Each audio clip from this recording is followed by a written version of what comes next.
No bullets or tanks were needed when clever radio deception allowed entire fictional armies to be created, tricking enemy commanders into missing critical military invasions during World War II. The rapid rise of wireless radio communication in global warfare created brand new vulnerabilities, opening the door for psychological deception and electronic espionage on an unprecedented scale. What if a single fake radio broadcast could change the outcome of a major naval confrontation? History proves that electronic trickery regularly outperformed sheer physical force. Wireless intercept deception could be carried out with partially false messages or complete radio silence, simulating entirely false locations and strategic intentions to confuse enemy intelligence agencies. Technical analysis of enemy transmissions could be easily defeated by padding channels with fake messages or sending dummy transmissions to create false traffic patterns. Operation Fortitude was a massive military deception operation launched by Allied nations as part of Operation Bodyguard, serving as the overall strategy during the build-up to Normandy.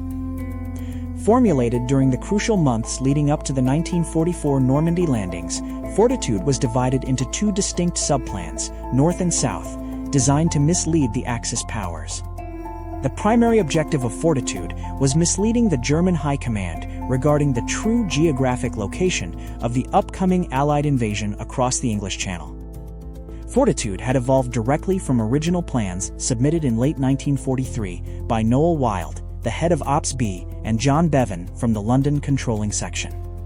Early revisions proposed in January 1944 suggested creating a fictional buildup of Allied ground troops in southern England to draw enemy attention directly toward Pas-de-Calais. Colonel David Strangeways, the head of Bernard Montgomery's Air Force deception staff, was initially quite unimpressed with the early proposed approach to the operation. Widely critical of the original concepts, Colonel David Strangeways eventually rewrote the Fortitude deception entirely, focusing heavily on creating a much more realistic threat.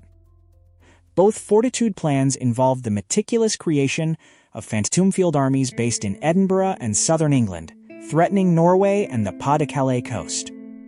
Fortitude North threatened Norway, while Fortitude South threatened Pas-de-Calais, successfully dividing Axis attention and preventing reinforcements from reaching the Normandy beaches. The entire operation was intended to divert Axis attention away from Normandy during the vital opening weeks, ensuring Allied forces established a firm foothold in France. Beyond strategic radio traffic, the United States deployed the 23rd Headquarters Special Troops, a specialized tactical deception unit affectionately known as the Ghost Army. The Ghost Army utilized sound effects, sonic deception, and staged radio chatter right on the front lines to trick enemy listening posts into believing a massive division was nearby. Specialized radio operators transmitted constant streams of fake tactical traffic, mimicking the exact call signs and communication rhythms of entire armored divisions. General George Patton's fictitious 1st U.S. Army Group became the centerpiece of the Allied deception, commanding radio airwaves while existing only on paper. Hitler and his top generals remained completely convinced that Patton's Phantom Army would strike across the narrowest point of the English Channel long after D-Day.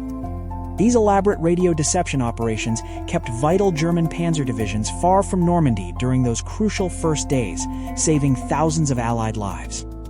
The resulting tactical delays provided Allied troops the vital breathing room they desperately needed to consolidate their beachheads across Nazi-occupied France. In the Pacific theater, masterstrokes of military deception also unfolded, such as the brilliant diversionary raid executed on Choiseul Island. During the operation, Allied forces deliberately broadcast an uncoded radio message claiming that a massive force of 20,000 troops had successfully landed. The Japanese command intercepted the fake transmission, fully believing a massive army corps had arrived to threaten their local stronghold in the Pacific.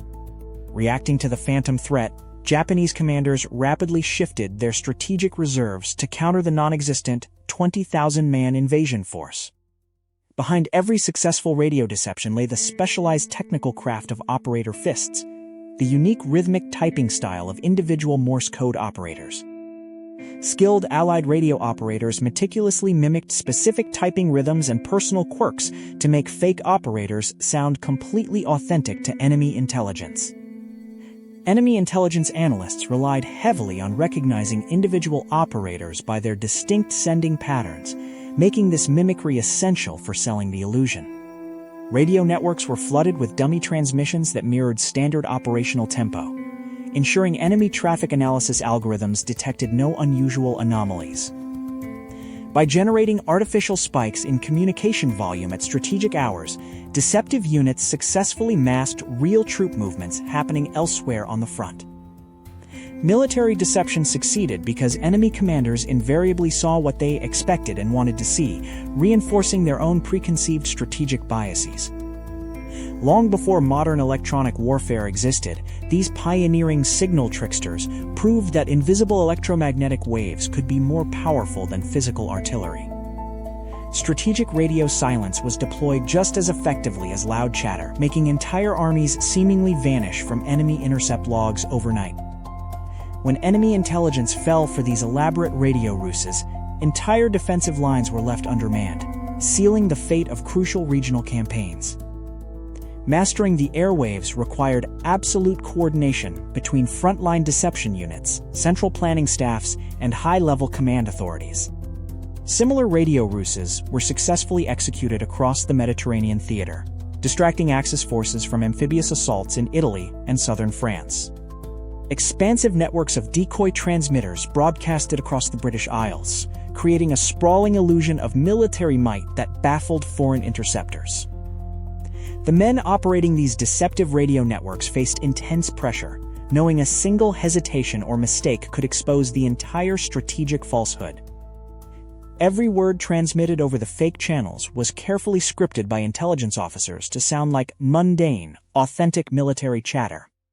Counterintelligence agencies monitored enemy wiretaps closely to gauge whether Axis commanders were swallowing the fabricated radio narratives hook, line, and sinker.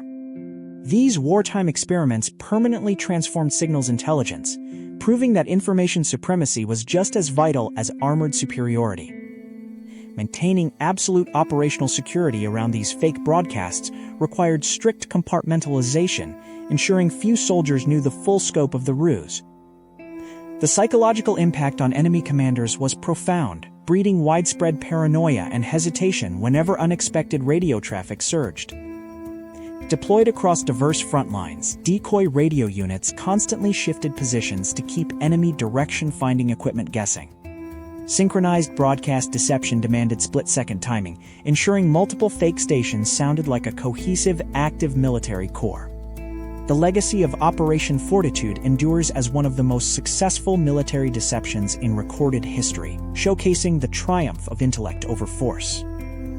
The tactical lessons learned from these ghost broadcasts laid the foundational principles for modern electronic warfare and cyber information operations today. By mastering the invisible waves of the electromagnetic spectrum, military strategists forever changed how global conflicts are fought and won. Ultimately, fake radio messages achieved what raw firepower alone could not, rewriting the outcome of world history through pure psychological mastery. Countless unseen battles were won silently across the airwaves, proving that the greatest victories often happen long before the first shots are ever fired. The silent guardians of the radio rooms operated in the shadows, their vital contributions hidden behind layers of strict military classification for decades. Reflecting on these remarkable wartime deceptions reminds us of the profound ingenuity required to outsmart formidable adversaries during humanity's darkest hours. The enduring lesson of Operation Fortitude and the Ghost Army is that perception often shapes reality just as powerfully as physical force on the battlefield. Though their operations remained classified for years, the courageous men of the deception units ultimately earned their rightful place in military history. The echoes of their phantom broadcasts still ripple across the history of telecommunications, reminding modern strategists of the enduring value of deception. From simple Morse code clicks to modern cyber information operations, the fundamental principles of electronic trickery remain entirely unchanged today. The final verdict of history is clear. Fake radio messages did not just participate in battles, they fundamentally helped win them against all odds. As information warfare continues to evolve in our modern era, the ghosts of World War II radio deception remind us of the immense power hidden within every broadcast, Thank you for exploring this fascinating chapter of military history. Make sure to hit the subscribe button below to uncover more untold stories of wartime espionage. Support our channel by clicking like and sharing your thoughts in the comments below. Join us next time as we continue uncovering history's greatest untold secrets.